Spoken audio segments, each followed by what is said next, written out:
Welcome back to the Week 8 Waiver Wire Show. You're with your host, Justin Henry, and for Bob Palmer right here on Bleacher Report. Shout out to everybody watching on the app and watching on YouTube. Feel free to drop whatever questions in for Bob, bro. It's been a while since you and I have both been on, but this is also a crucial week for a lot of fantasy managers.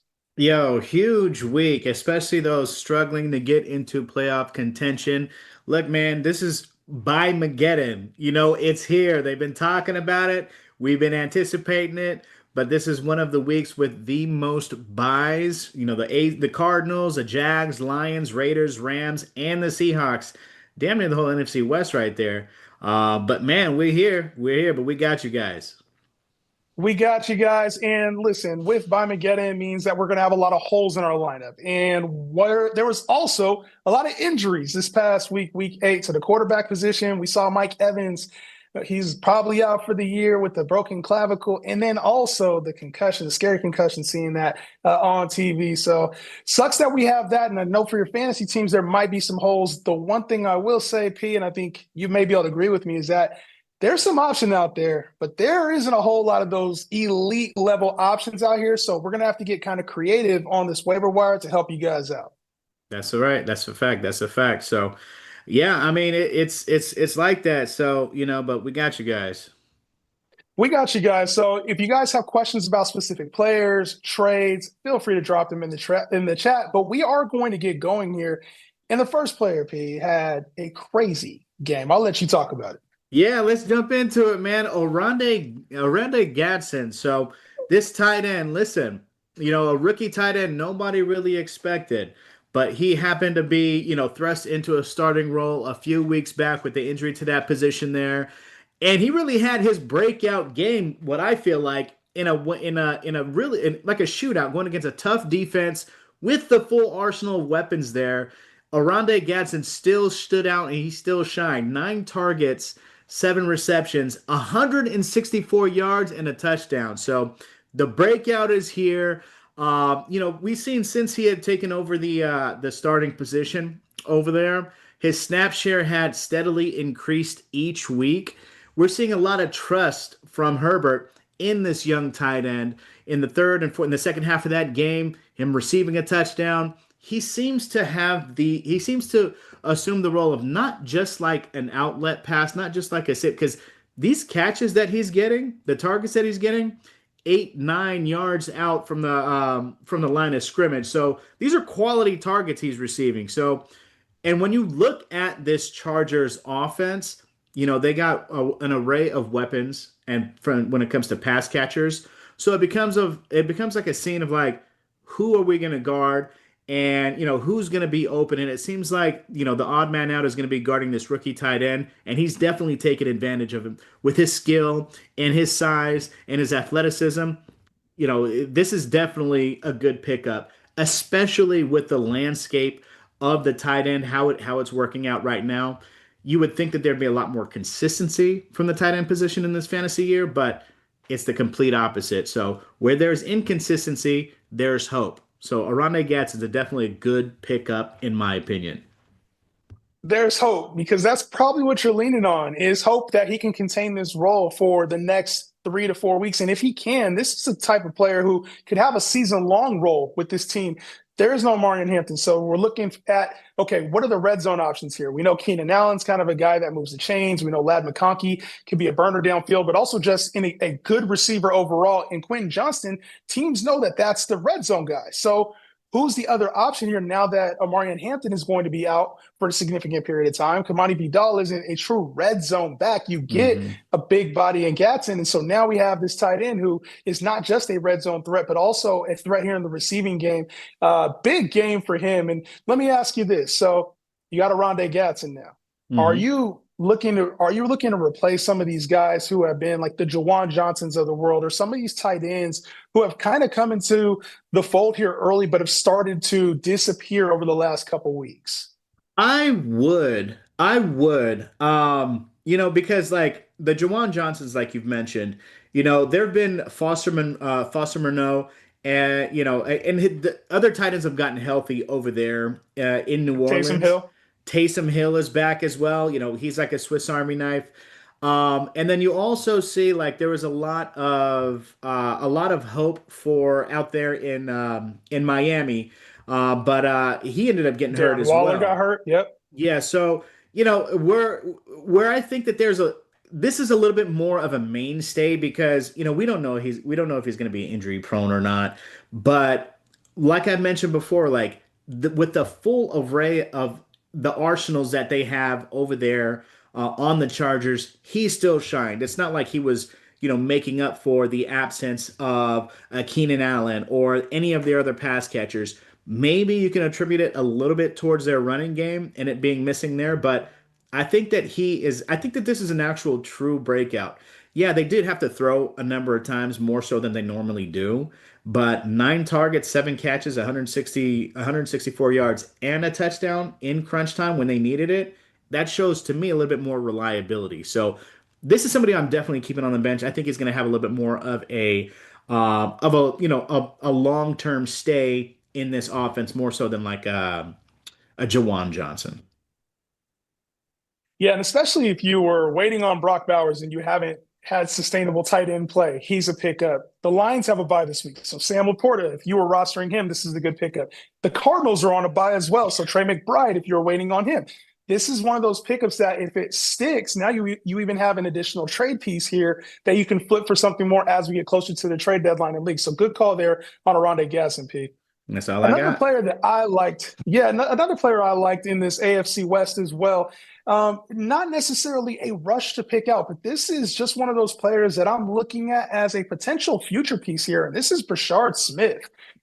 We saw this receiving workload, and I know it was in a blowout loss, but when you start to impress Andy Reid and you start to get damn near 20 touches in any type of format, this is the kind of player I want to have my eyes on in an Andy Reid offense. Not to mention, Kareem Hunt did suffer an ankle injury. So this is one of those times where Kareem Hunt does miss, any portion of time, whether it's 2 to 4 weeks or even if it's just 1 week. And we see Rashard Smith, the player who, this coaching staff liked this offseason. If we see any more out of him over the next couple of weeks, this is a player who could have an elevated role. Over the first 6 weeks of the year, the Chiefs were trying to find their running identity. They were trying to say, who is our back? They were looking for answers. And I know we got a pretty good game out of Isaiah Pacheco in week 7 against the Raiders. But if there's any other slip up here, I would want to have a player like Rashard Smith. So in those leagues, we've talked about the Kyle Manung guys. We've talked about Tajay Spears. This is the kind of player, if you're looking for a running back with upside, I would want to have him on my bench. It's tough with the week 8 bye apocalypse, but I would still want to have this kind of player on my bench in case something bigger happens within this role. No, I'm right there with you. I like the pick here because we know Andy Reid is at his best when he has a consistent pass catcher coming out of the backfield, right? If you look at back in when they won their first Super Bowl, they had Williams coming out of the backfield, coming out of nowhere, really, and being, 6, 7, 8, 9 targets a game and really being able to move those chains. So Brashard Smith, I can see him filling that role. And just like you said, if the injuries that they do have at the running back position are significant or even a few weeks, Brashard Smith can be something that they can help out with between the 20s. So, especially in PPR leagues, I think he's a good snag. Yeah, and it's one of those roles where it's not guaranteed, and it'll kind of be like all of a sudden we have a new weapon here in KC and a new asset for our fantasy teams. So it's not a given and it's not a lock, but he's one of those players where if it does catch, we're talking about you mentioned it, like Williams, and you have Jerick McKinnon in that same kind of role. We've seen Hmm. Kareem Hunt in that role. Like there normally is a role for two backs. We just haven't seen it this year with the offense, especially with all the injuries there and just some of the tough slate for the Chiefs to start the year. But Rashard Smith, a pickup, especially in deeper leagues, I would mention those 12, 14, or maybe you start a flex or have really deep bench spots. Okay, let's get to the questions really quickly before we get back into the pickups. The first one that came in was who would you rather have? Right now, obviously, the news that Kendre Miller is going to be on IR, so Alvin Kamara gets a slight bump up. Would you rather have Alvin Kamara or Jalen Warren?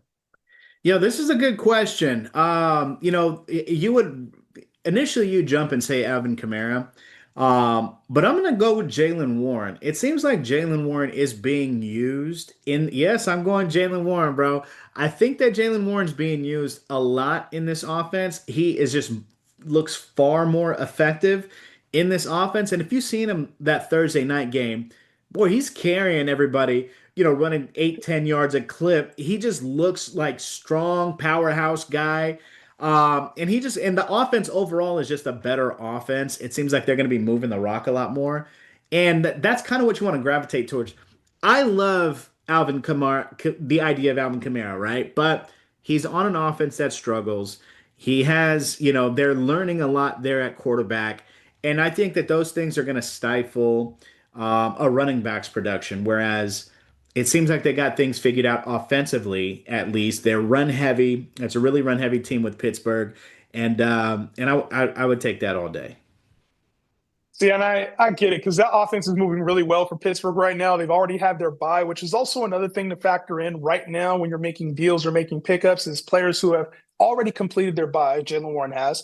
But I do still think I would go with Alvin Kamara, who's probably in for a much bigger role now because that was the big thing with Kamara. He's losing work and Kendre Miller is getting more involved. And I know that this isn't the best offense with Spencer Rattler there at quarterback, but I do think Alvin Kamara is in for more work than he has been. It will look more high end RB2 than he has. And I think Jalen Warren, we're kind of hoping that's it. So I think this is a good debate though, because It's a to great me it's probably debate. closer than we're suggesting. But I think that's a very good question there. Mhm. Stellar Fox asks, "What's your take on Jalen Coker? Just picked him up." Now, I think for Jalen Coker, this is a player I'm not really, to be honest, just not really interested in. I think he's a good real life NFL player, but for fantasy purposes, you already have a Detroit McMillan, you already have a Xavier Legette, like and playing this, third role in the offense. That's not, it's kind of a lackluster offense in my opinion. Yeah, I mean, you know what? There's a lot of hope around Jalen Coker because he did finish the season off pretty strong last year.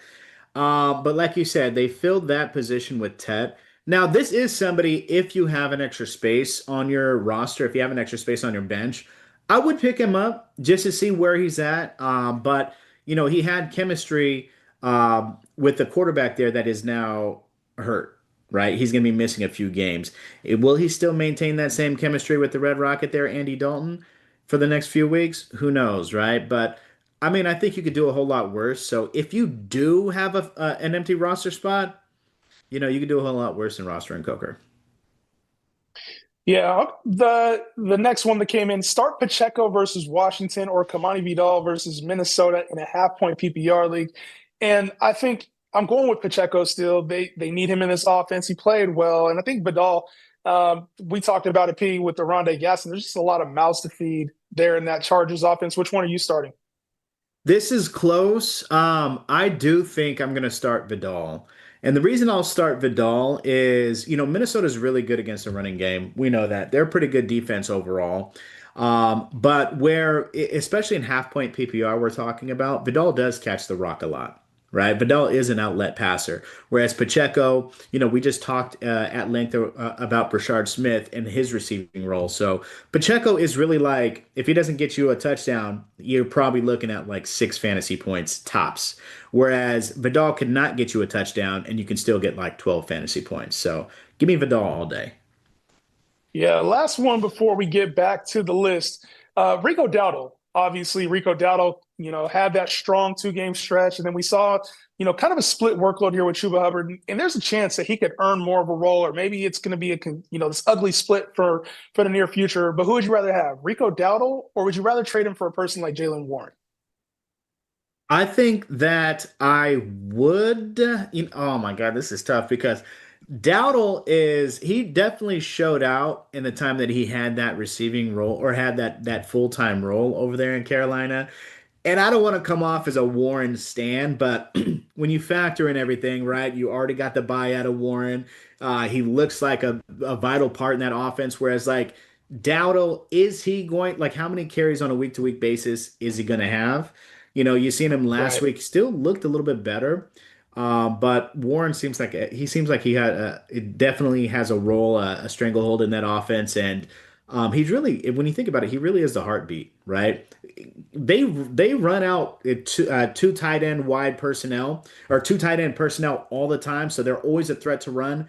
And when Warren gets going, he's hard to stop. So I would still lean Warren, but I reserve the right to change my opinion should anything should anything I ain't happen mad over at you, there. bro. But I mean, if I'm making that trade right now, I would make that trade.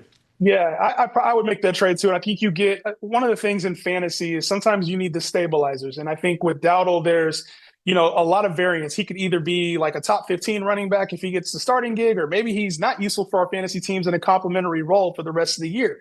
But with Jalen Warren, we know we're getting a rock solid RB2, whether that has, a lot of upside or a lot of floor. Your guess is good as ours about where he actually finishes, but he does have a stranglehold on the job. Whereas I Hmm. think Rico Dell's kind of in a timeshare that needs to be figured out right now in Carolina. So the Steeler offense looks good. I trust Jalen Warren a little bit more than I trust Rico Dowdle moving forward. And the Facts. reason why I trust him is because Aaron Rodgers looks the part right now, and I don't know why he's not more rostered than he is currently right now. Aaron Rodgers has already had his bye, and we just talked about it. Bryce Young got hurt. Jaden Daniels suffered a hammy. We saw Justin Fields got benched. So there's a lot of need. And we talked about all the teams on Mageddon this week. Like there's a need for quarterback. And lo and behold, we have a guy who just had 22 fantasy points last week. And the matchup here, I think that says Green Bay this week. Are we Ooh. talking about a revenge game here for Aaron Rodgers? Yes. So for me, I love Aaron Rodgers this week. And I think short term, he's also a really good option for those who are just looking for better quarterback play. We talked about it with Jalen Warren. This offense is looking better than I think a lot of people thought. Like Arthur Smith oftentimes gets the blame for bad offense or slowed down. And it's like, I think Aaron Rodgers is showing maybe even if this is his last year, he still has a lot of gas left in the tank. We saw him launch that 70-yard throw. And I'm like, this is still a very viable quarterback. So while he doesn't have the top five quarterback upside that you really crave on a week-to-week basis, he does have that high-end QB2, back-end QB1 upside on a weekly basis, especially when rosters are thin. So there's also been rumors about the Steelers trying to trade for Mhm. another receiver. So if you do get Aaron Rodgers some more help in here, it's like that would elevate his value as well. I don't know that I'd want to have him as my full-time starter in single QB leagues for the long term, but for the short term, until we figure things out or until he starts to slow down, I really think this is a good pickup, especially for those struggling or thin at the position right now. You know what? It's crazy because Aaron Rodgers, even getting older, he looks significantly better than he did when he was playing with the Jets, right? One of the biggest things that you see, the biggest differences, at least that I see, that these the sky cameras are always catching is you give him some smelling salts, those eyes are wide open, and that launch that you see on that Hail Mary attempt, that just tells you he's still got a lot of juice, just like you said. So definitely respect that pick, that Aaron Rodgers pick here. Even at the age that he is, he should definitely be more than 28% rostered. Yeah, definitely more than 28% roster. And like I said, things could change very quickly. And, I got a feeling he's going to want to stick it to this Green Bay Packers defense, even though it's a tough defense overall. I still think he's going to have a special game there. So, what about you, Pete? Because obviously, quarterback play is one thing, and a lot of people are searching for it right now. I went old head with Aaron Rodgers. You got anybody else? Hey, you went old head. I'm gonna keep it old head as well, man. I'm talking about Joe Flacco. So, look, why this guy is not as rostered and he's 12% rostered right now. How could you be 12% rostered throwing to the weapons that you're throwing to now? You got arguably the number one wide receiver, arguably the best wide receiver tandem in T. Higgins right there. And you mean to tell me that this guy, we know Joe Flacco, we know his arm is live. We know he can cook, and he did it last week against a lot of good names on that secondary against the Steelers. So, 30, he went 37 for 41, so he's throwing a lot. 342 yards and three touchdowns, right? It seems like even against a bunch of strong names against that Seattle, or excuse me, that Steelers secondary, he just had his way with them. So, he finally, you can see, like, in his first week in Cincy, the first half of that game was not, he it seems like he's just figuring everything out. The second half he started to cook. And it just continued throughout the entirety of this game. I feel like they've got a flow. His experience alone, he could really fit into just about any offense. He could make any throw, whether it's with touch, whether it's down the field, whether it's up the middle, and he's got the weapons to do that. So, when you see him throwing for 300, almost 350 yards and 3 touchdowns, with this arsenal that he has, he should definitely not be definitely not be on your waiver wire, especially in Superflex league. So with all the buys that we have, a lot of those quarterbacks that are out there, if you're missing like a Stafford, Sam Darnold, a Jared Goff, Joe Flacco is the person who I would pick up. Yeah, and that's, interesting debate. I think most people are going to gravitate towards Joe Flacco because he had the bigger game. And that leaves now a predicament for you. Do you use your waiver or maybe some fab on Joe Flacco or Aaron Rodgers? And that's a predicament you'll have to decide on if you do need a quarterback. And I like Joe Flacco. He's tied to the offense, and I think he has probably more staying power on your roster. The question is, when does Joe Burrow get back? But there's more staying power on your roster right now with the Joe Flacco. The benefit to Aaron Rodgers, he has a great matchup this week in a revenge game, but then also he's had his bye. So a couple things there to kind of decipher as you're making this decision. But Joe Flacco, especially with Jamar Chase, T. Higgins, the weapons on the Bengals offense, and they're giving him free reign to throw the ball at will, there's a lot of upside when it comes to Joe Flacco. So a couple quarterbacks there for you to pick up. Continue to ask questions in the chat. We're going to continue to answer them right here on the Bleacher Report app and on YouTube. One of the questions that came in was, should I sell Quentin Johnston, P? You talked about Oronde Gadsden. Is that a player to be looking to sell now that Oronde Gadsden's kind of arrived? Now, look, I don't think Oronde Gadsden's going to eat into this production. I think that there's going to be one person who's consistently producing on that offense, and that's Keenan Allen. That doesn't negate that any blow up weeks that you're going to have from Quentin Johnston. That organization has still invested a first round pick in Quentin Johnston. So would I sell him? It depends on the price. Would I sell him for the low right now? No. But what I like if you can get like a significant upgrade at the position, or you can pair him with like a struggling running back to get an upgrade at the running back position, then yeah, if the price is right, you could sell anybody. But when I say when I hear and see, should I sell Quentin Johnston then because of Gadsden? No, I think those two can coexist. Yeah, and I think just a message for those watching, and if you're looking for Gadsden and kind of wondering like, what tight end should you drop or who should you trade? Like Gadsden's the kind of player, it's like Mason Taylor a week or two ago. When we were talking about him, there's upside for a lot more, but there's also the chance that this offense continues to go through the hogs, and that's Quentin Johnston, Keenan Allen, and Ladd McConkey.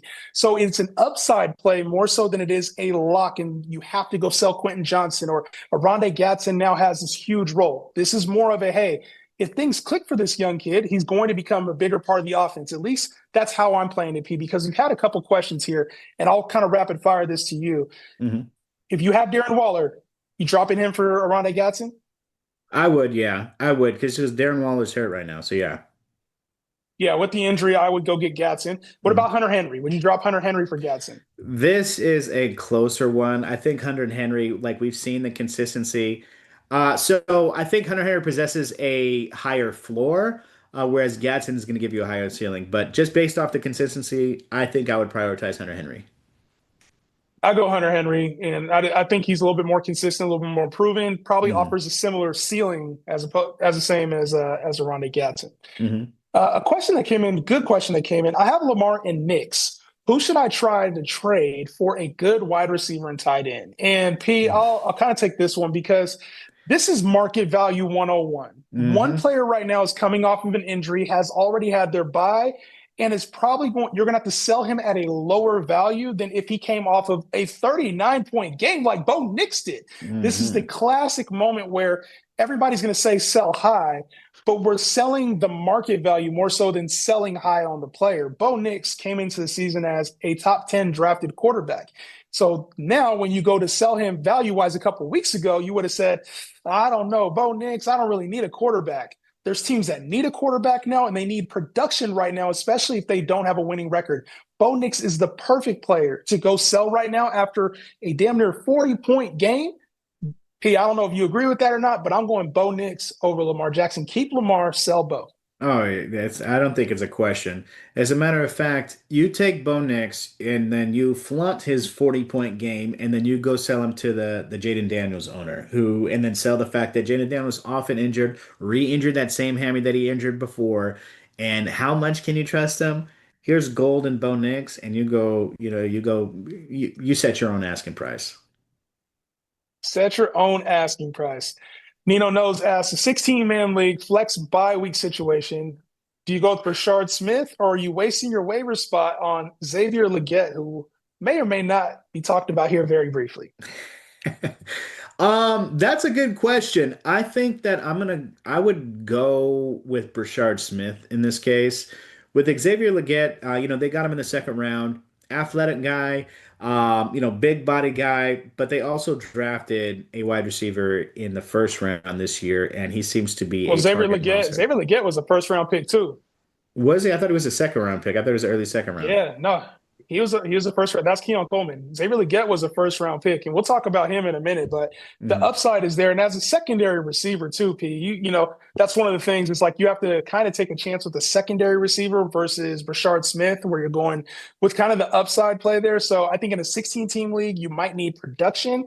I probably will go with Legette, but I'm not mad at you if you go with Brashard Smith. Mhm. Would you drop Mike Evans with the news of a broken collarbone? Absolutely, we're dropping Mike Evans. It looks like he's out for the season. Yeah. Now, we talked about Kyle Monangai very quickly, P, but who would you rather have? I know you just mentioned Brashard Smith. Would you rather have Brashard Smith or Kyle Monangai, who also had a lot of work for the Bears over the weekend? Yeah, Kyle Manungai is a an interesting player, and it's good that we spent a little bit of time on him. I think that, in that system, they're looking for really like a two-headed monster, the same thing that they had in Detroit when he was running over there. Kyle Manungai definitely fits that role. But I do think that the only reason why Kyle Manungai had shined the way he did was because they were protecting the injury to their starter, and B, they had that game really wrapped up in the hand. So I think that Brad Smith is going to have a little bit more staying power than Manungai, but yeah, I'm going to go with Smith or Brashad Smith. I'm not mad at that. I think Kyle Monangai probably has the safer workload right now, but as we go, I think we can see Rashard Smith be a little bit more involved. So if I needed an upside play sooner than later, I would go with Monangai. If I was looking a little bit further down the stretch, I would go with Rashard Smith. Now let's Mhm. get back into the list, P. And as we close this thing out, I have a player I've talked about multiple times throughout the year. Mhm. And Xavier Legette is the kind of receiver that's tough to trust because we drafted him as, an upside play at the back end of the draft. We're like, hey, maybe he could be a flex. He could play that secondary role in this offense. Maybe that takes a little bit of pressure off of him and this offense can go. We didn't get to see it for the first couple of weeks. And it looked like he was kind of spiraling down the way. We saw Hunter Renfro in there. We saw even Jimmy Horn's been catching a couple passes. Like it didn't look good for Xavier Legette, but he had some time and he started to pick things up here slowly. And we saw the touchdown from Bryce Young. And then we also saw once Bryce Young went out, Andy Dalton was force feeding Xavier Legette. And he finished the game with 11 targets, had 9 catches for 92 yards.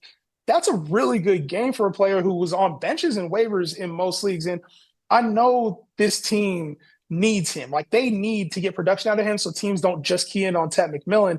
And Dave Canales really hyped up Xavier Legette in his progression this offseason. So if you lost Mike Evans, if you're dealing with JSN on a buy, Marv Harrison on a buy, or some of these other Devontae Adams on a buy, and you're looking for a player who could come in and potentially get you 15 fantasy points in any given game, like Xavier Legette doesn't possess that weekly, but he does possess that upside. So I think with Andy Dalton, who's a little bit more of a willing passer than Bryce Young is, maybe he's not as effective, but he's a little bit more of a willing passer and kind of a wild card. I could play the upside if I needed a flex with Xavier Legette. I would be looking to pick him up. Yeah, and I agree with you on that, especially just like his draft capital and whatnot. The one thing I would be wary of is he could have been getting all of those targets simply avoiding Sauce Gardner, who travels with the wide receiver one. So, so if he can do that, look, anytime you get 11 targets and 9 catches for 92 yards, that's positive. Put him on your radar. That's just the one wary thing I would point out. No, I'm not mad at that. And receiver is tough, man, because a lot of times if you're not the number one, you become very inconsistent. So I think that's why he's even available right now because Hmm. he's been a inconsistent player. And so we would want to see a little bit more inconsistency in order to start him. But in those 12-team leagues, especially with how thin things could get this week, I think he's an option. If you don't like Xavier Legette, hey, maybe you got another option at receiver. Maybe I do. And maybe I got a burner for you. And maybe he, unfortunately, maybe one of the one of the mainstays at the wide receiver position who just went out for this season opens up the door for Tez Johnson. So, the last 2 weeks, we've really seen Tez Johnson be a factor in this offense. We know they like to throw the rock. We know there's a mainstay guy right there in Emeka Egbuka, another rookie who is breaking out and really making his mark on the league. But Tez Johnson is somebody who should not be just especially with this injury to Mike Evans.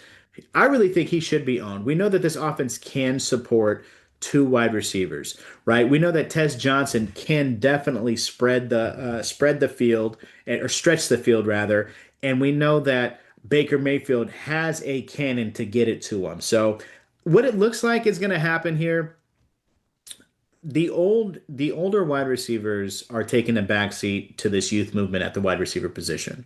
I think moving forward, it's really going to be Emeka Ibuka, Ted and Cade Otton going to be the main wide receiver, the main pass catchers in this offense. So, in an offense as good as this, with a quarterback as good as he is, you're going to want to grab some equity. And if he's out there right now, I think he should be prioritized because the upside is crazy, right? Like I'm not saying he's going to be a top 12 wide receiver, I'm not saying he's going to be top 10 or anything like that, but definitely going to be able to fill in for you for bye weeks. Definitely going to be able to be give you that flex worthy positional.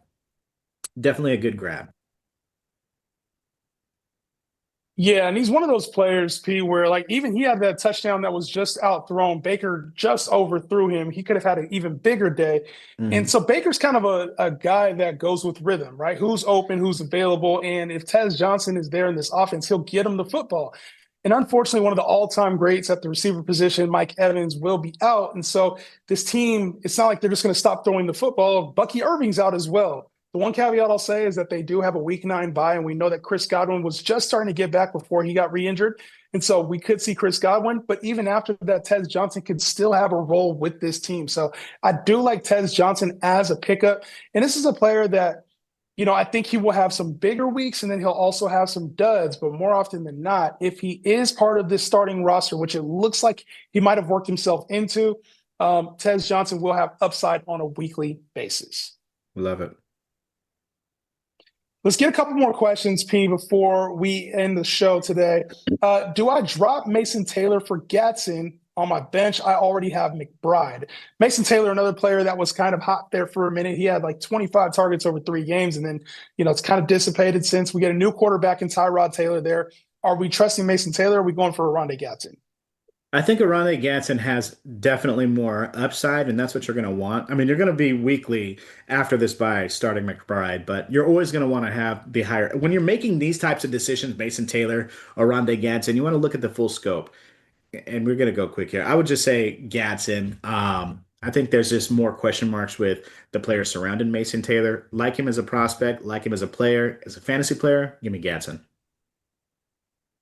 A couple rapid fire here. Would you drop Darren Waller or Ertz for Cade Otton? Absolutely, you are dropping Darren Waller for Cade Otton. I think Ertz is a little bit more debatable, but I still would get Cade Otton at this point, especially Jaden Daniels misses time. Would you trade Lamb for either Jonathan Taylor or Gibbs in a 1v1 in a 1-for-1? I think you're trading elite assets, so it depends on what your team needs are, what your roster lineup looks like. Like there's to me is a lot of variables in this deal for CeeDee Lamb PPR versus half point PPR. I think for me, CeeDee Lamb is the receiver I'd want, and then running back wise, just give me JT. Yeah, I'm with you right And then there. I'm with you right there. P, do you think Brees Hall gets traded to the Chiefs? I mean, I think so. I mean, I think he can't. He's definitely on the trading block. That team is 0-7. The Chiefs need consistency at running back. They've made splashes before in the past, and it can happen. It can happen. It's a 50-50 shot. A lot of rumors about running backs going to the Chiefs. Tony Pollard's another name we've heard. What about Terry McLaurin? He hasn't played in a long time. We don't know when he's going to be back. Jaden Daniels might be out for a couple weeks. Is Terry McLaurin droppable? No, do not drop Terry McLaurin. Do not drop Terry McLaurin. He'll probably be back within the next few weeks. Don't drop him. He's tied to a really good quarterback. He's going to figure out his role. We've seen this before in the past when wide receivers hold out, they tend to either get injured or just have slow starts. This happens to be the case again. We've seen it a few times last year. Do not drop him. Yeah, I don't think he's droppable, but it sucks that a player of that caliber drafted in the third round in a lot of leagues, not available right now. And then last one here, Pete, Aronde Gasson or Kyle Monangai. You already have Tyler Warren in a keeper league. I think here I would go with Gads. Even if you have Tyler Warren, I feel like Kyle Monangai, you're still waiting on kind of like an injury for DeAndre Swift in order for that role. The only thing I'll say here is that if Monangai pops off, that's going to be way more valuable in a keeper league than Gatson at his cost. So maybe Yeah. Kyle Monangai is the way I'm going with that one. Yeah, I was gonna say Monangai is the way you want to go. I mean, especially in a keeper league because you're gonna keep him for your last pick if you're picking him up. And this offense will factor in Kyle Monangai. That's just what the Ben Johnson offense does. They run two running backs. He is a big running back that they drafted, and Yep. sooner or later they will factor him in. Yes. All right, let's recap the show today, starting for our number 6 pickup this week on the Week 8 Waiver Wire show. Our 6th pickup was Aronde Gasson, tight end for the Chargers. Big body had an extremely productive performance over the weekend. Will continue to be a big body target for Justin Herbert without Amari Hampton. Number 5 was Brashard Smith, running back for the Kansas City Chiefs, pass catcher, an upside play for later in the season.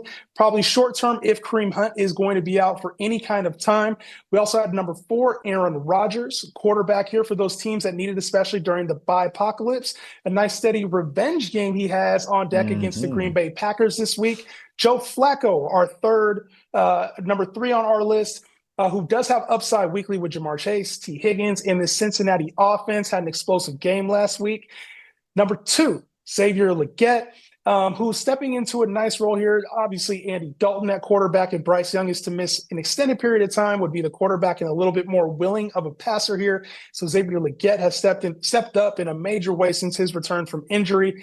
And then number 1 on the list, Tez Johnson, filling in for the great Mike Evans, who's out, unfortunately, for the rest of the season. Tez Johnson, a burner, had a productive week last week and will continue to do so as long as he is going to be starting in this Tampa Bay receiving core. Now, P, obviously a lot of people are concerned. This is a big week, right? Week 8, you kind of feel like, man, if I go 2-6 or if I'm 1-7, my season's over.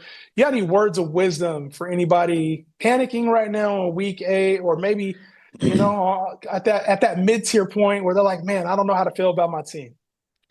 Listen, words of wisdom really quick here.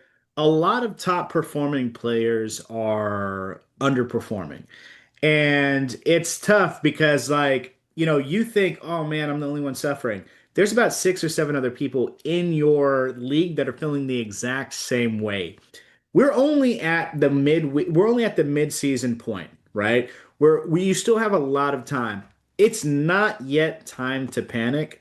If you're that CD owner, you just got CD. If you're the Jamar Chase and the T. Higgins owner, the light of the tunnel is here. So expect that rebound. If you're that Brian Thomas Jr. owner, I would recommend put him in some inboxes because you know what I'm saying? I mean, I don't know. It's tough for him, but don't panic just yet. You still have a lot of season to go, and you still have a few weeks for your trade deadline. So don't panic.